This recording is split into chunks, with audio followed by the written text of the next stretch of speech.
तो हम लोगों को दूसरा का 8वां प्रश्न बनाना है। तो पहले 8वां प्रश्न हम लोग देख लेते हैं क्या है। दो घनों के आयतनों में 8:27 का अनुपात है, तो उनके कोरों में क्या अनुपात होगा? कोर मतलब किनारा, ठीक है।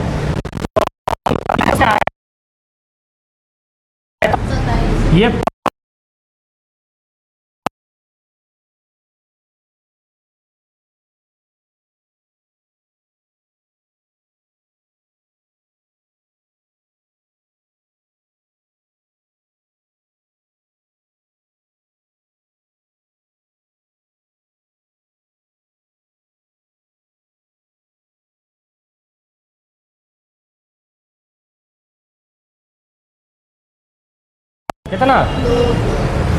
अब ठीक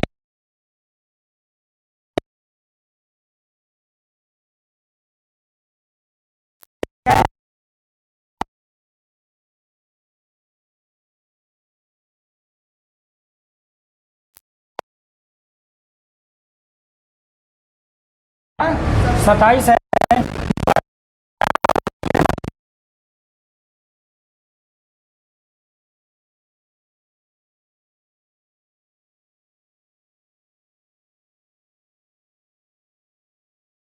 कोरों का अनुपात ज्ञात करने के लिए तो हमने कोरों का अनुपात लिखा है 2/3। ठीक, पहला घन का भुजा निकला है 2, दूसरे के घन का भुजा निकला है 3। हमने रख दिया और रखने के बाद इसको अनुपात में बदल दिया। हमारा आंसर आया है कितना? 2:3। सभी को समझ में आया? तो चलिए जल्दी से उतार लीजिए। तो सब लोग उतार लिए हैं। अब हमें तीसरा प्रश्न में चलना है, ठीक है। तीसरा प्रश्न में आप लोग देख लीजिए, 2 ठो प्रश्न दिए गए हैं। इसमें से पहला प्रश्न आपको दिया गया है, क्या बोला है प्रश्न जरा पढ़ते हैं हम। 2 सेंटीमीटर किनारे वाले एक घन को, एक घन है जिसका किनारा कितना दिया है? ठीक, को 1 सेंटीमीटर किनारे वाले, ठीक है, 8 घनों में काटा गया है। ठीक है, उसी घन से 2 सेंटीमीटर किनारे वाले घन से 1 सेंटीमीटर का को घन काटा गया है? 8 घन काटे गए हैं। ठीक है, तो कह रहा है बताएं इनका कुल पृष्ठीय क्षेत्रफल निम्नलिखित में से कौन है। तो पहले हम लोग इसको हल करेंगे। तो एक घन था 2 सेंटीमीटर का, उस घन से काट करके निकाला गया है, क्या निकाला गया है? 1 सेंटीमीटर किनारा वाला छोटा छोटा घन। ठीक है, तो चलिए हमने घन बना दिया। इसका किनारा कितना है? तो ये घन है। हम लोग जानते हैं घन का क्या बोला है? प्रश्न में बोला है घन का कुल पृष्ठीय क्षेत्रफल। घन का कुल पृष्ठीय क्या होता है विद्यार्थी? Formula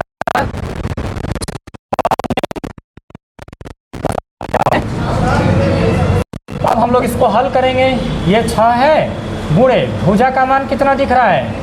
1 centimetre. इसका स्क्वायर कर देंगे, क्या हो जाएगा? 6 गुणे का 1 सेंटीमीटर स्क्वायर गुणा करेंगे तो 6 सेंटीमीटर स्क्वायर, यही आएगा ना। ठीक है, तो ये बोल रहा है कि 1 सेंटीमीटर वाले 8 घन काटे गए हैं। कितने घन काटे गए हैं? हाँ, तो 8 घन काटे गए हैं। तो 8 घनों का संपूर्ण पृष्ठ क्षेत्रफल हम लोगों को ज्ञात करना पड़ेगा ना। तो हम लोग लाइन लिखेंगे यहाँ पे, 8 घनों का संपूर्ण कहिए या कुल कहिए, बात बराबर है ना। संपूर्ण पृष्ठीय क्षेत्रफल। तो विद्यार्थी 8 घन है और एक सेंटीमीटर का घन का किनारा का कुल पृष्ठीय क्षेत्रफल कितना आया है? तो 6 सेंटीमीटर स्क्वायर है। इसमें गुणा कर देंगे और हमारा आंसर आ जाएगा के 48 सेंटीमीटर स्क्वायर। देखिए आप लोगों का ऑप्शन में 48 सेंटीमीटर दिया होगा।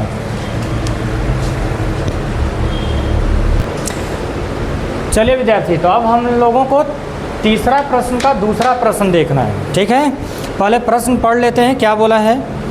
3 सेंटीमीटर वाले घन को 1 सेंटीमीटर किनारे वाले 27 घनों में काटा गया है। एक घन है जिसका भुजा कितना दिया गया है?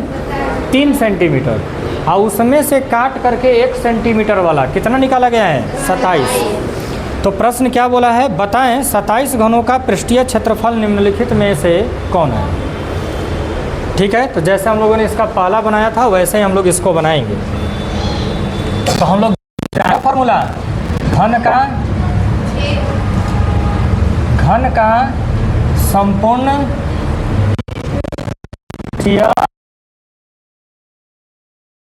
होता है 6 गुणे भुजा स्क्वायर होता है ना। तो हम लोग हल करेंगे, 6 है गुणे भुजा कितना दिख रहा है 1 सेंटीमीटर, इसका स्क्वायर कर देंगे, कितना हो जाएगा 6 गुणे का 1 सेंटीमीटर का स्क्वायर, 6 एकम 6 सेंटीमीटर स्क्वायर होगा ना। अब इसका तो हमने पृष्ठीय क्षेत्रफल निकाल लिया, लेकिन इस जो 3 सेंटीमीटर वाला घन था उसमें से ऐसा 27 ठो घन निकाले गए। कितने घन काटे गए हैं? तो अब हमें बताना है 27 घनों का संपूर्ण पृष्ठीय क्षेत्रफल। कितने घनों का? 27 घनों का। तो 27 में गुणा कर देते हैं हम 6 सेंटीमीटर स्क्वायर का, गुणा करेंगे, बताइए कितना आएगा 162 सेंटीमीटर स्क्वायर। देखिए आपके ऑप्शन में होगा। ठीक है, रेडी विद्यार्थी? अब हम लोगों को क्वेश्चन नंबर 4 बनाना है। ठीक है, तो चौथे प्रश्न को ध्यान से पढ़ेंगे, जो प्रश्न बोलेगा वैसा करेंगे और हम लोग फॉर्मूले लगा के आंसर लाने की कोशिश करेंगे। आइए तो देखते हैं। बोला है प्रश्न, एक कमरे की लंबाई, चौड़ाई और ऊंचाई क्रम से 12 मीटर, 4 मीटर और 3 मीटर है। एक कमरा है, कमरा किस शेप में हो गया? घनाभ के शेप में। किसके शेप में हो गया? तो एक घनाभाकार आकृति में आपके सामने रख रहा हूँ।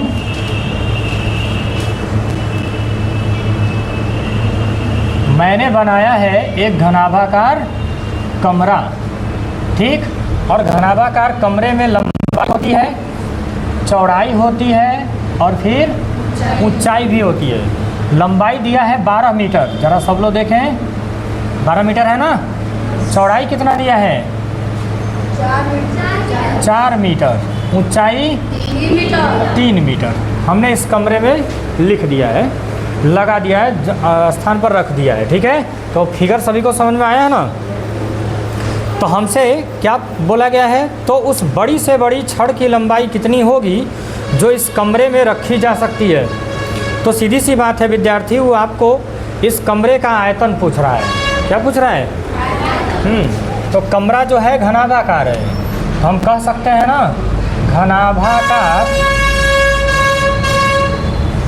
घनाभाकार कमरे का आयतन। घनाभाकार कमरे का आयतन। ठीक है, तो घनाभाकार कमरा कहिए चाहे डायरेक्टली कमरा कहिए, बात बराबर है। ठीक है, तो फॉर्मूला हम लोग जानते हैं, क्या होता है L square plus B square plus H का स्क्वायर, लंबाई का स्क्वायर प्लस चौड़ाई का स्क्वायर प्लस ऊंचाई का स्क्वायर। तो सारे के सारे मान तो ठीक है, हम इसको क्या करेंगे उसमें रख देते हैं और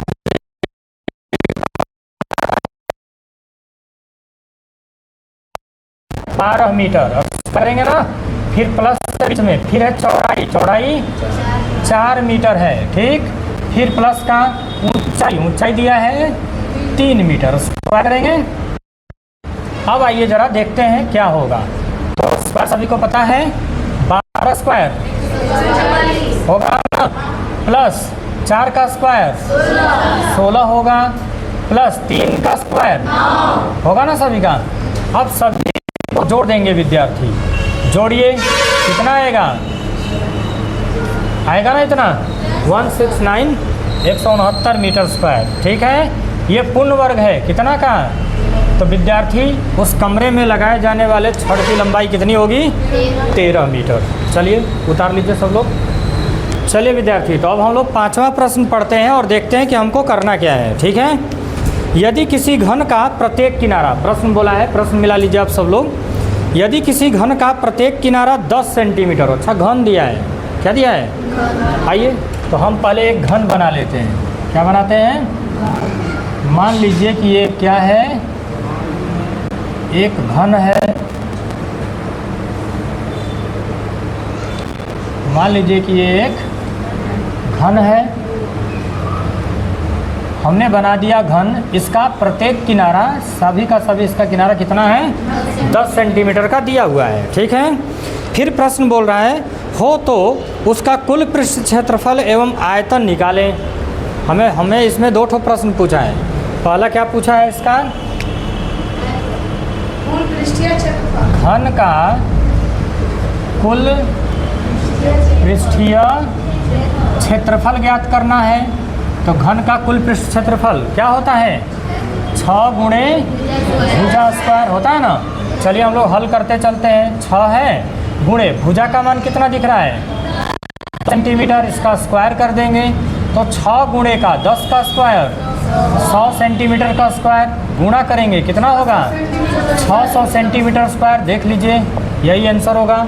ए के बाद अब इसका नंबर बी बोला था घन का आयतन ज्ञात करने के लिए। तो घन का आयतन बराबर फॉर्मूला हम लोग जानते हैं भुजा क्यू होता है ना। तो ज़रा देखिए भुजा कितना दिया गया इसका 10 सेंटीमीटर, और अब हम इसका क्यू कर देंगे।